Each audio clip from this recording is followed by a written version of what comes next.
เรานี่เราสิบ่ขายเอื้อยเราเว้านะเราสิอยู่แต่ว่าสิลงบทบันทึกเพิ่นเพิ่นว่าเป็นน้ำเฮานี้มาวุ่นวายอยากลงบ่นะบ่เกี่ยวกันลงบทบันทึกไว้บ่ให้ขายดินตอนนี้เฮือนตัวนี้บ่ให้ขายบ่เว้าหลายเพราะว่าเจ้าบ่มี เว้าหลายมาเซ็น เจ้าบ่มีเงินเจ้าบ่มีเงินแม้แต่เซนเดียว มีแต่เงินผู้ใหญ่เบิดค่อยให้เจ้าอยู่ คือจบเฮ็ดบทบันทึกไว้เจ้าบ่อยู่ก็คือเจ้าหนีให้คนอื่นมาอยู่โคตรลงขายเฮือนพูดแค่นั้นเหยียบผู้ใหญ่นี่เหยียบสุดๆเลย แม่กูก็เฒ่าแล้ว พ่อแม่กูเพิ่นเฒ่าแล้วเพิ่นเอาเงินบำนาญเพิ่นน่ะจ่ายไปเลี้ยงมึงน่ะมึงยังเฮ็ดให้เพิ่นเสียใจ เธอบ่อย่างนี้ยิน กูลมหมดทุกคนแล้วอันพ่อแม่กูแม่กูทุกคนก็ลมแล้ว บ่เซ็นก็บ่เป็นหยัง ประเด็นนี้แบบว่าคือนางเมย์เนาะมันเป็นคนผู้น้อยแล้วก็บ่ฮู้จักหยังแน่ความออกกับบ่ถึงการแน่เพิ่นนางบุญเพิ่นจะจู้จี้จุกจิกหั่นน่ะแล้วมันจักหายเว้าไปซั่นเว้าซื่อๆไปนั่นนะว่าซั่นซะ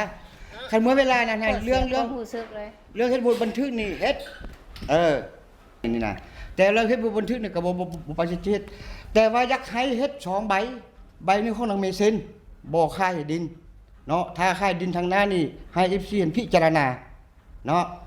บทบันทึกอันที่1บทบันทึกอันที่2แล้วแม่นว่าบ่ให้นางบุญนี่มาเว้าจังซั่นจังซี่อีกมาตอดความจังซั่นจังซี่อีกบ่ให้มันสร้างกระแสว่าซั่นซะบ่ให้สร้างกระแสแล้วคันเมื่อ เขาขอฟังขวบเจ้าซะ อืม แต่นางบุญน่ะ เราบ่ได้เราบ่ได้ไปปาดป้วนหยังพวกค่อยนี่เห็นอีเมลนี่มันน่ะมันลง Facebook เจ้าขายเหือน450,000ค่อยนี่เป็นคนโทรไปหานางบุญไปเบิ่งดูนางเมนี่เป็นหยังคือสิขายเหือน ทั้งเพิ่นเนาะ เป็นหยังจังสิขายเหือนให้ไปเบิ่งให้เอื้อยแด สบายดีพ่อแม่พี่น้องสบายดีกันเบิดสุขุสุคนเพียงเนาะเอามาต่อ EP ที่5เพียงเนาะ EP ที่5หนังเรื่องนี้เบิ่งกันอีกยาวๆเพียงเนาะหนังเรื่องนี้มาต่อ EP 5 EP นี่เดือดกลัว EP ก่อนเพียงเนาะ EP นี่เดือดแห้งก็คือสายตรงจากต่างประเทศเนาะโทรมาหาสาวบุญเว้าเรื่องการขายเฮือนนี่แหละเนาะเว้าเรื่องการขายเฮือนนี่แหละเว้าแท้เนาะคนแบบนี้เนาะนิสัยแบบนี้บ่ควรมีซ้ำเนาะบ่ควรได้รับของแบบนี้อีกซ้ำเว้าแท้เลยเนาะคนแบบนี้นะบ่เคยคิดเห็นความดีที่สร้างให้เลยเนาะในการคลิปนี้เนาะบ่คิดว่า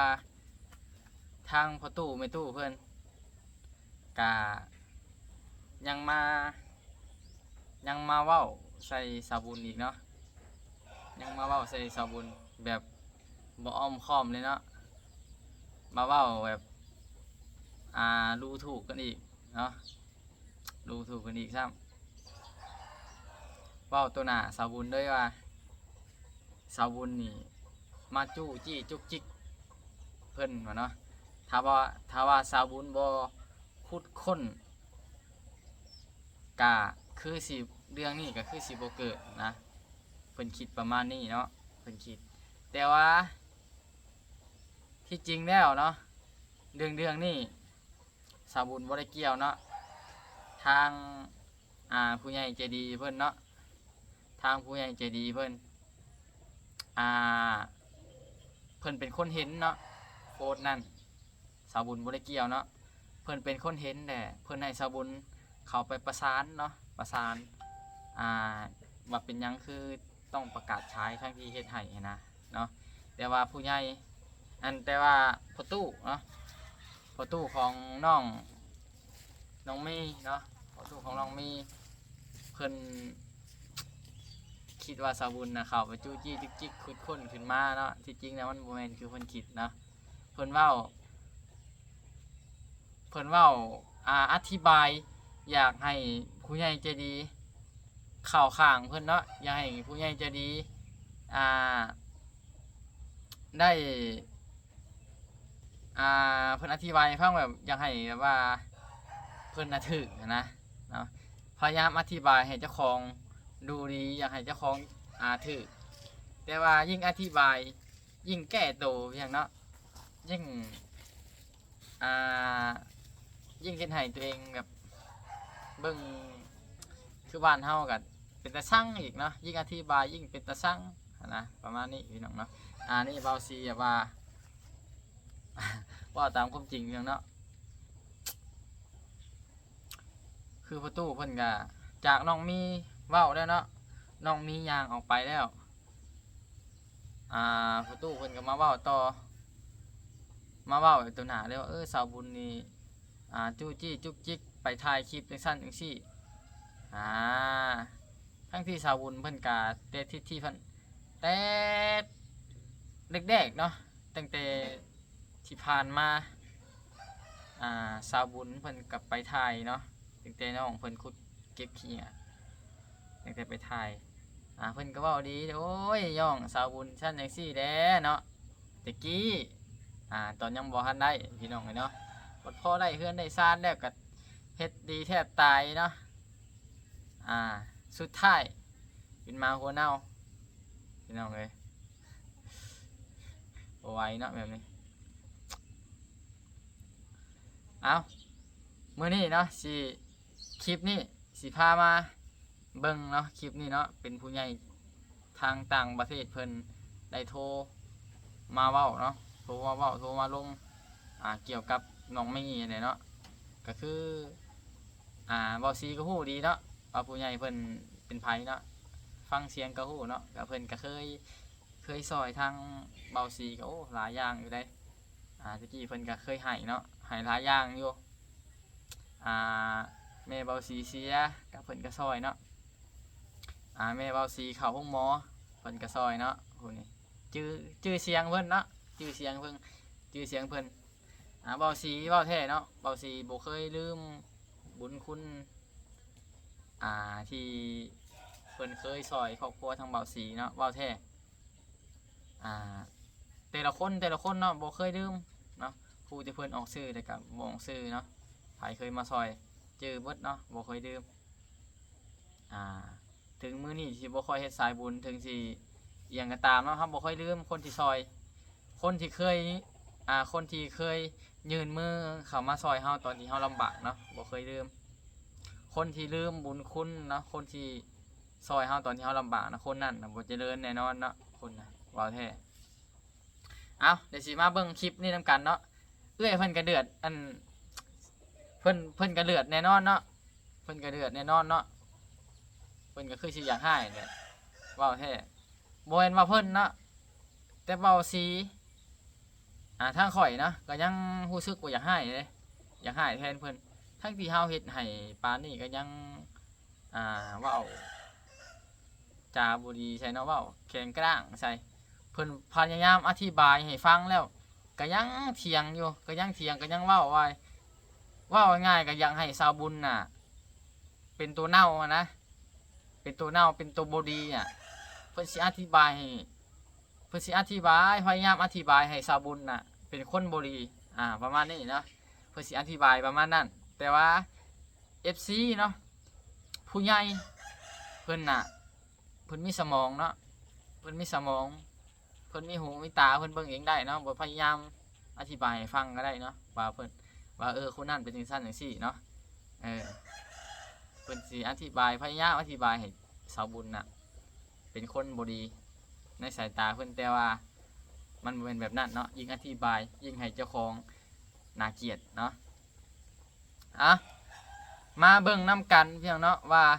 ผู้ใหญ่เพิ่นเว้าอีหยังแน่เนาะนี่ขึ้นบนนี้เลยเด้อ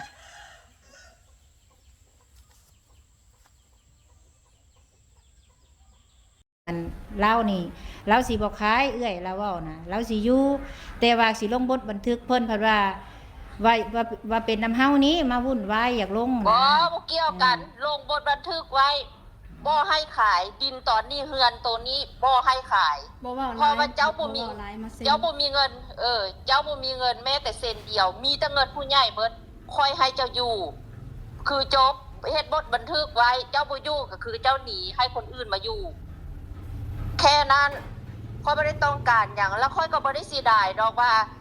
อันทานไปแล้วหันยังสิมาเว้าหยังอีกค่อยบ่ได้เว้าหยังค่อยขอเพียงแต่ว่าเจ้าอยู่ดีๆจนซั่วลูกซั่วหลานเจ้าอยู่ได้บ่ให้ขายจะเข้าใจบ่การช่วยเหลือมันสิเฮ็ดแบบนี้เบิดทุกคนแต่ว่ามันขึ้นจากขายอยู่ในสมองมันขึ้นจากขายเจ้าปฏิเสธแต่ที่แรกแล้วค่อยก็บ่ได้เสียเงินซื้อให้เจ้าแล้วค่อยก็บ่สงสารอีกสิสงสารไปเพื่อหยังเพราะว่าเจ้าบ่ได้ต้องการเด้เจ้าเว้าอยู่ในคลิปเจ้าก็บ่ได้ต้องการอยู่ในบ่อยากอยู่ในพลสิมแล้วมันเป็นหยังบ้านพลสิมมันเป็นหยังมันอยู่ขึ้นกับโตเจ้าหั่น มันก็บ่ได้เป็นหยัง เจ้าอยู่เจ้าอยู่ใส่มันก็ดีคือกันเพราะว่าฉะนั้นอีเมลคนเก่ามันไปใส่ค่อยอยากฮู้เดี๋ยวนี้น่ะอีเมลคนเก่ามันอยู่ใส่ตะกี้นี่เว้านัวหัวม่วนอ้อนโยนและเดี๋ยวนี้คือแกล้งคือก้าวร้าวแท้มึงนอนห้องหมอแม่นไผอันจ่ายค่าห้องหมอให้มึงบ่มีข้าวกินแม่นไผก็บ่แม่นกูนี่วะส่งให้เงินค่าบ่มีจ่ายแม่นไผส่งให้กูฮักมึงคือลูกนี่ลูกกูก็มีขอโทษนำเด้ออันพ่อบ้านอยู่หั่นน่ะมันหมื่นแฮงมันหมื่นสักคนนี้เนี่ยน่ะจะขายได้หลายมื้อแล้วเห็นแต่ตั้งแต่มันโพดลงขายเหือนพุ่นเหยียบผู้ใหญ่นี่เหยียบสุดๆเลยแม่กูก็เฒ่าแล้วพ่อแม่กูเพิ่นเฒ่าแล้วเพิ่นเอาเงินบำนาญเพิ่นน่ะจ่ายไปเลี้ยงมึงน่ะ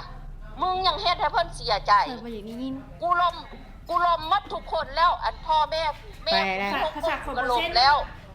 บ่เส้นก็บ่เป็นหยังเพิ่น บ่เซ็นก็บ่เป็นหยังอ่ะอันนี้ทางพ่อเฒ่าแม่เฒ่าเด้สิว่าแนวใดอันยามมาแม่เฒ่าขอเว้านำแน่เพิ่นอยากเซ็นผู้ใหญ่เพิ่นนี่ให้ลงบทบันทึก อันนี้คือเล่าย่างนี่ผู้อันนี้เขาบอกนิดนึงก่อนเด้อ เว้าน้ำเพิ่นนี่นั่งอยู่นี่แล้วพ่อเฒ่านั่งอยู่นี่นี่นั่งโต๊ะนี่เว้าน้ำเพิ่น ส เซ็ บาน ย ต้องเซ็น เอาสบายดีทาง เล่าลูกหนีแล้ว อันนี้ค่อยเป็นพ่อขอเว้านำอันทางผู้ใหญ่แต่ว่าเขาหน่อยเองเนาะผู้ที่เป็นพ่อนี่ก็บ่ได้ประมาทบุญหวังโอ้ยสาธุบุญคุณแก้วเพิ่นเบิ่งแยงเพิ่นช่วยเหลือจนตั้งแต่ดินว่าซั่นซะจนฮอดหลังคาจนแล้วจนได้อยู่ว่าซั่นซะก็แม่นเงินผู้ใหญ่เบิดแล้วสิมาผิดแค่กันนิดนึงแนวนี้นะท่านผู้ใหญ่เอ้ยบ่แม่นว่า มันบ่ได้ผิดมันบ่ได้ผิดพอตุ๊กเจ้าเข้าใจผิดบ่ได้ผิด บ่คนน้อยว่าเรื่องนี้แบบว่าคือนางเมเนาะมันเป็นคนผู้น้อยแล้วก็บ่รู้จักหยังแน่ความเว้าก็บ่ถึงการแน่เพิ่นนางบุญเพิ่นจะจู้จี้จุกจิกหั่นน่ะแล้วมันอยากให้แล้วเว้าไปซั่นเว้าซื่อๆไปนั่นนะว่าซั่นซะคันเมื่อเวลานั้นให้เรื่อง ผู้ซึกเลย เรื่องเฮ็ดบุญบันทึกนี่เฮ็ดบ่เฮ็ดบ่เซ็นแต่ว่าเรื่องค่ายดินค่ายเงินมันเป็นไปบ่ได้แท้ค่ายบ่ได้แท้เพราะว่าใบอันนั้นอยู่นำพ่อแม่เด้ใบนั้นน่ะบัดนี้ก่อนจะค่ายเฮือนเนาะมันได้ผ่านผ่านหน่วยผ่านบ้านมันยังได้ค่ายได้ผ่านพ่อแม่อนุญาตว่าเซ็นนำอีกจังได้ค่ายทำบ่ได้ค่ายแล้วเมื่อเวลาเป็นนั้นเนาะจุดอ่อนของนางเมนี่ก็มีอยู่ก็คือแนวทางยาแม่อย่างทานเพิ่นเว้าแล้วถึกเบิดทุกสิ่งทุกอย่างบ่ได้ติบ่ได้ติแม้แต่ว่าเงินกีบนึงทางนี้ก็บ่มีจักบาทจักสตางค์เงินทาง14ทางผู้ใหญ่เพิ่นช่วยเบิดอันนี้นี่น่ะอันนี้ก็ขอฮักแพงนับถือขออายุมันยืนอันนี้นี่น่ะแต่เราเฮ็ดบ่บันทึกนี่ก็บ่ปฏิเสธแต่ว่าอยากให้เฮ็ด2ใบนึงของนางเมเซ็นบ่ค่ายดินเนาะถ้าค่ายดินทางหน้านี่ให้ FC เห็นพิจารณาเนาะบทที่1อันที่1บทบันทึกอันที่2แล้วแม่นว่าบ่ให้นางบุญนี่มาเว้าจังซั่นจังซี่อีกมาตอดความจังซั่นจังซี่อีกบ่ให้มาสร้างกระแสว่าซั่นซะบ่สร้างกระแสแล้วคันเมื่อฟังขวบเจ้าซะแต่นางบุญน่ะเราบ่ได้เราบ่ได้ไปปาดป่วนหยังพวกค่อยนี่เห็นอีเมลนี่มันน่ะมันลง Facebook เจ้าขายเหือน450,000ค่อยนี่เป็นคนโทรไปหานางบุญไปเบิ่งดูนางเมนี่เป็นหยังคือสิขายเหือนเป็นหยังจังสิขายเหือนให้ไปเบิ่งให้เอื้อยแดนางบุญนี่บ่ได้อยากไปดอกนางบุญบ่ได้ปันป่วนเจ้าเว้าผิดแล้วประตูเจ้าฟังค่อยเด้ออีเมลนี่นะมันลง Facebook นี่นะมันสิเห็นทั่วโลกเห็นเบิดทุกคนผู้ใหญ่นี่เห็นหมดพวกค่อยนี่ผู้ใหญ่ที่ว่าร่วมกันเฮ็ดเหือนหั่นน่ะจะโทรคอนแทคกันตลอดลมกันตลอดวันนี้ผู้ใดสิเฮ็ดจังใดเว้าจังใดเฮ็ดจังใดจังให้นางบุญนี่เข้าไป เข้าไปแล้วนางบุญโทรหา อีเมลนี่มันบ่มาหาคันอีเมลมันเข้ามาหาแล้วมันก็คือจบมันบ่มีเรื่องมันบ่ได้เว้าได้ว่ากันพ่อตู้อย่าไปแก้ตัวแทนมันมีแต่พ่อตู้หันสอนมันแค่นั้น บ่แม่นบ่แม่ ถ้าน พ่อตู้เฮาก็อยากถามพ่อตู้แม่ตู้อยู่ซุมเพิ่นเว้าว่าเฮานี่มาปั่นป่วนเฮามาป่วนช่วงใดที่เฮามาช่วงเฮ็ดเฮือนก็เฮาก็มาเบิ่งสร้างเฮ็ดเฮือนหลังนี้ขึ้นมาหลังจากเฮือนแล้วเฮาก็บ่ได้มาเฮาก็หากันมาค่ารับประกาศกับเฮือนนี้คันว่าเฮาผิดมาปั่นป่วนให้เฮือนหลังนั้นจนแล้วน่ะเฮาก็บ่ฮู้สิเว้า อันนี้ข้อเชื่อเอาเด้อเด้ออันนี้ค่อยพอฮักแพนและนับถือทางท่านผู้ใหญ่ผู้ที่ต่างประเทศเนาะนี่เนาะคันท้าว่านางบุญบ่สร้างความปั่นป่วนถ้ามีหยังหันนะสมมุติถ้ามีหยังนะไปเว้ากับพ่อกับแม่ก็ได้บอกพ่อแม่เอ้ยเดี๋ยวนี้หันนางมีจะค่ายดินแท้บ่คันว่าค่ายดินแท้ซั่นน่ะแม่นขึ้นบ้านไดเฮ็ดบทบันทึกกันหันนะบัดนี้คันถ้าบ่ค่ายแล้วก็แล้วไป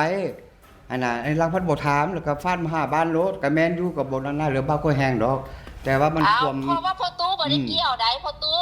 อันนี้เขาสิตัดบทเจ้าเพราะว่าเงินหลังนั้นพ่อตู้แม่ตู้บ่เกี่ยวข้องบ่ได้เกี่ยวเพราะว่าบ่ได้ซื้อให้พ่อตู้แม่ตู้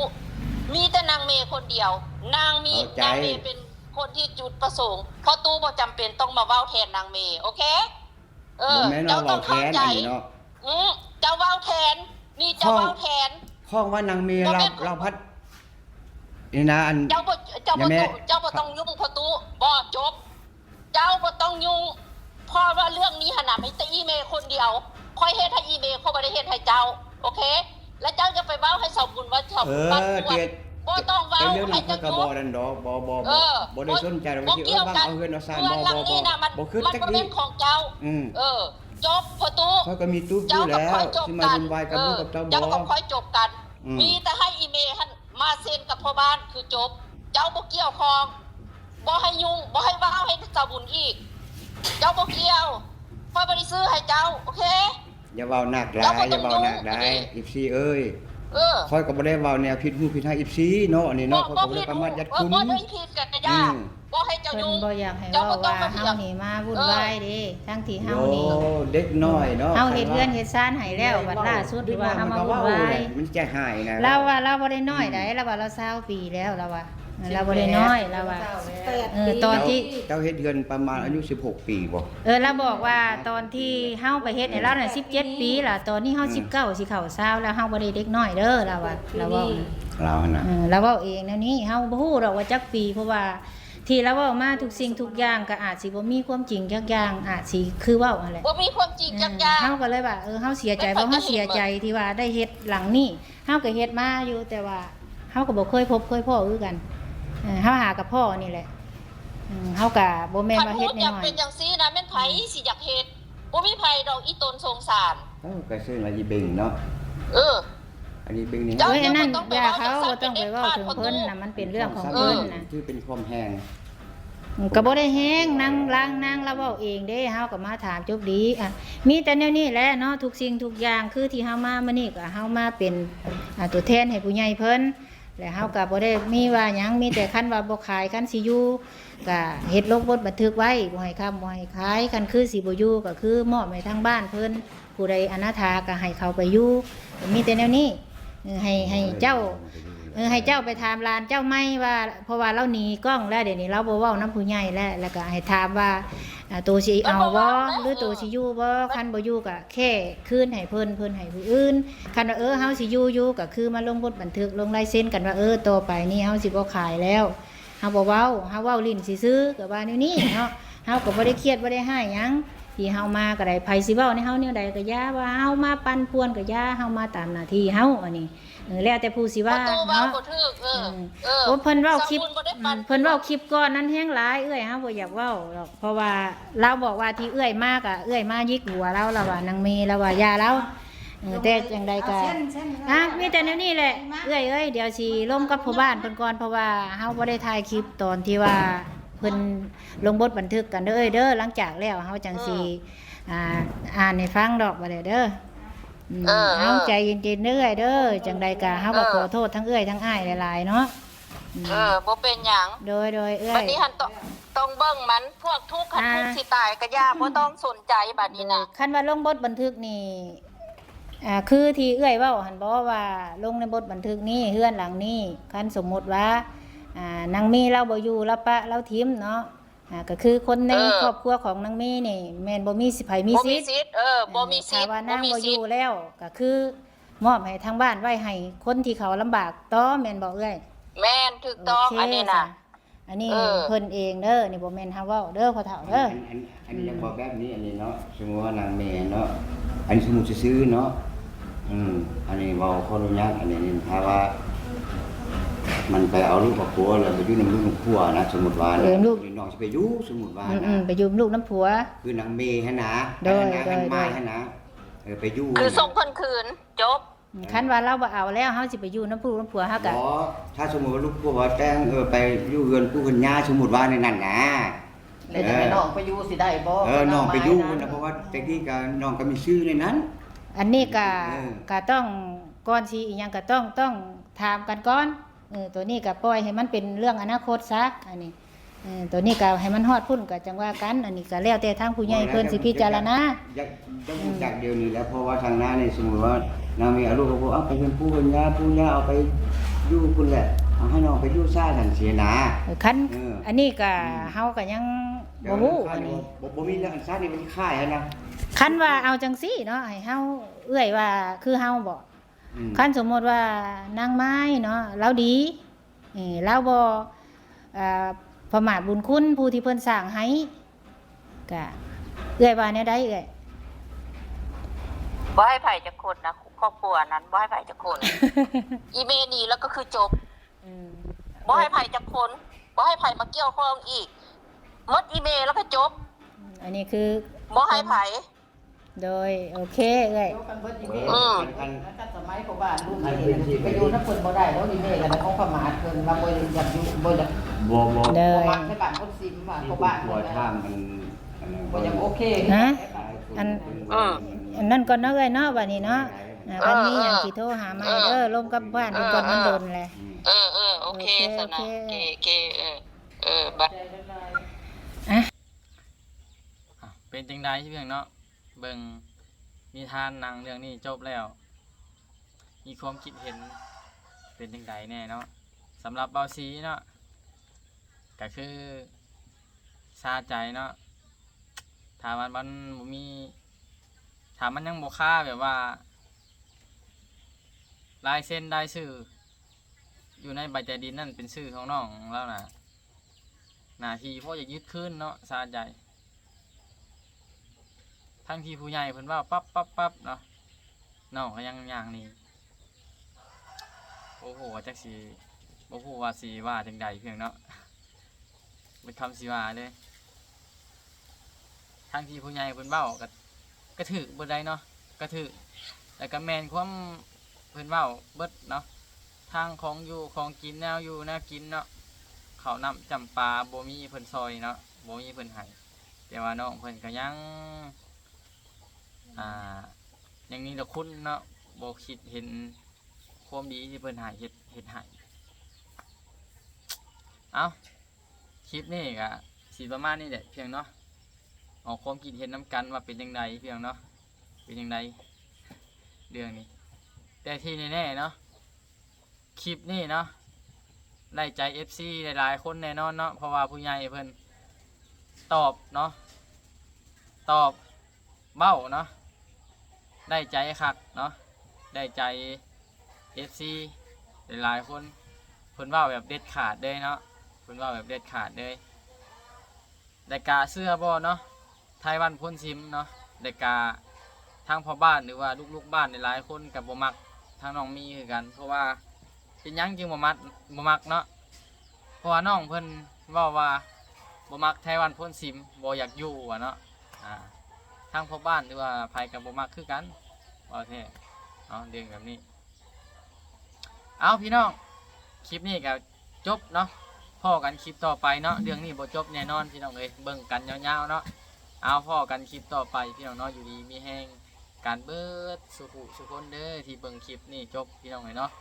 เอาใครเบิ่งคลิปนี้จบกะขอให้อยู่ดีมีแฮงความเจ็บอย่าสุได้ความไข้อย่าสุมีเด้อพี่น้องเนาะเอาพ่อกัน